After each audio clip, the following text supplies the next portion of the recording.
Hello everyone, welcome to today's video, which is all about contracts and in particular, what changes to contracts are needed in the light of the new off-payroll rules. I'm not going to explain the new rules in any detail in this video. We do have lots of other content on this portal that will explain the off-payroll provisions in a lot more detail. This video just covers the various considerations around contracts. You will need to put in place new contracts with your clients, with your PSC contractors, and any second-tier agencies you might be using to supply PSCs to you and onto your client. You do need to make sure that these clauses or the clauses in the contracts with any party in the supply chain support an outside IR35 determination. Because if HMRC investigates that assignment at some time in the future, the first thing they will look at is the contractual arrangements. Then they will look at the actual working arrangements, the day-to-day realities of the assignment. So make sure your contracts support that outside IR35 status. Let's deal with your contractor contracts first. New contracts will need to be issued before the go-live date for any current PSC contractors whose assignment is current now and continues past the 6th of April, and of course will need to be issued for any new PSC assignments that start after the 6th of April. Each type of placement will likely need a different contract template, and the main types are PSCs who have been deemed outside IR35 by your client, PSCs who have been deemed inside IR35 by your client, and PSCs who are supplying services to an exempt client. And the reason why you'll need these three different types is because the way that the off-payroll rules work and who needs to make deductions for tax changes depending on each of these three types of arrangement. It's important to note that you don't need a contract template for PSCs who are deemed inside IR35 unless you've decided to do what the legislation calls deemed direct payments. By that I mean where you as the agency continue to pay the PSC, having first made the necessary deductions for income tax and national insurance. Using this payment option is actually quite difficult to manage because applying payroll to an accounts payable invoice isn't easy to do or to reconcile in your accounts. Now, you don't have to offer this option to contractors. You can force contractors to move to agency pay-as-you-earn arrangements or a pay-as-you-earn compliant umbrella if the client has determined that the role that they are in currently is inside IR35. If you don't use assignment confirmation schedules right now, I would strongly recommend that you implement them for the future. And this applies to both your contractors and your clients, actually. If you do use such schedules now, the template might need some tweaks or changes for any assignments that are deemed to be outside IR35. So, for example, first of all, you'll need to add a section or field to confirm the status of the assignment, that is, whether it is inside or outside IR35, or perhaps not applicable if the contractor is a pay-as-you-earn or umbrella worker. I also believe it's very likely that any assignments that are deemed outside IR35 should include an end date for all of the assignments that are outside IR35, which means no more rolling contracts.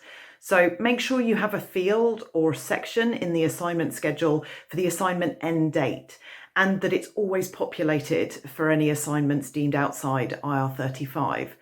Now, that doesn't mean you can't extend the assignment at a later date or agree a series of assignments for the same role. It's just that open-ended contracts will probably become a thing of the past. You could also consider whether to include more than just a job role or job title in the assignment confirmation schedule by expanding that section to include a description of the duties or the tasks required, or include any deadlines or milestones that you've agreed with your client and the PSC.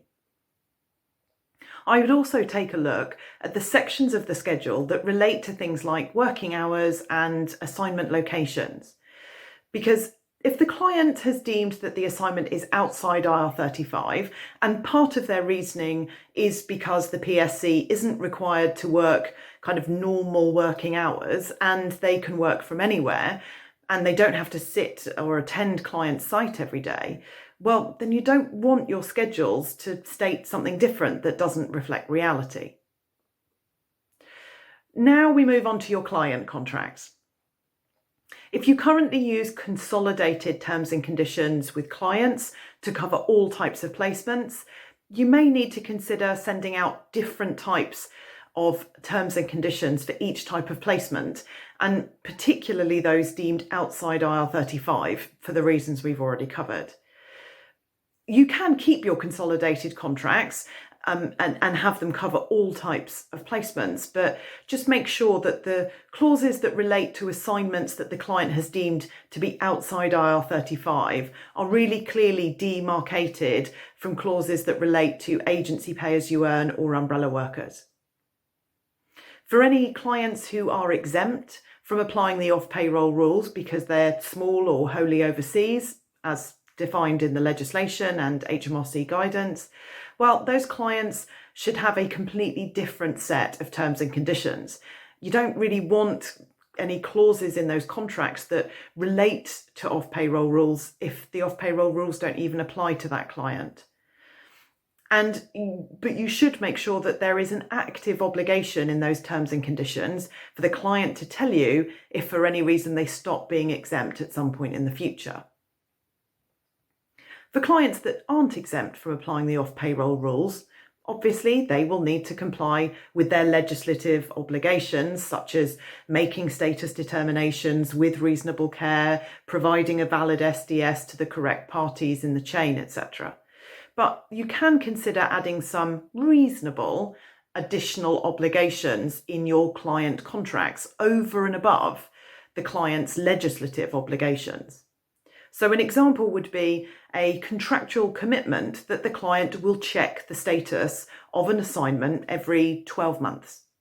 Their legal obligation doesn't require checks at any specific point in time, so you might want to include that as an additional obligation, just to make sure clients are reassessing status on an ongoing basis. But avoid adding too many additional obligations in your client contracts. Otherwise, the client might simply refuse to sign and you end up negotiating and redrafting, which delays assignment start dates and obviously is not good for business. I'd also recommend that you agree an approach for all the clients who don't use your standard terms and conditions. So by that, I mean where clients have requested that you sign their contracts instead of you using your templates. So for clients that you are currently supplying PSCs to, I really do recommend that you review the terms and conditions that you have signed with your client to check for any tax indemnities that might make you liable for penalties, even if it's the client who has done something wrong. These indemnities are more common than you would think.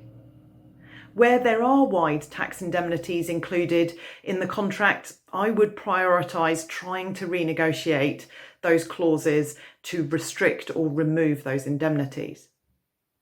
For any new clients that you engage with after the new rules go live, if they give you their terms and conditions to sign, well, you need to review them really carefully before you do sign them. And this is actually also true for existing clients who send through updated or new terms and conditions to you in the light of the off-payroll rules. The review needs to check for tax indemnities, but also to ensure that the contract clauses support an outside IR35 status, as we've discussed earlier. I'll just briefly touch on contracts with second-tier agencies or tertiary agencies. We do have a whole separate video on the particular considerations for any tier 1 agencies who use tertiary suppliers, so this is really just an overview. You will obviously need new terms and conditions with any second-tier agencies to allocate specific responsibilities under the off-payroll rules. If you're being supplied by tertiaries with all different types of contractors, including pay-as-you-earn or umbrella, well then these types of placements should be clearly differentiated in the T's and C's from PSC assignments. And I know it's tempting to include lots of additional indemnities in relation to the off-payroll rules in your contract with your second-tier agencies, but the liabilities will really only come to you if the second-tier agency has dissolved. So those indemnities will be worthless because there will be no entity under which to enforce the indemnities against. You're better off managing your risks under the transfer of liability provisions via process and audits of your second-tier agencies than rely on contractual provisions that simply won't help you. That's all from me for today and all we have on contracts for right now. Thank you so much for watching.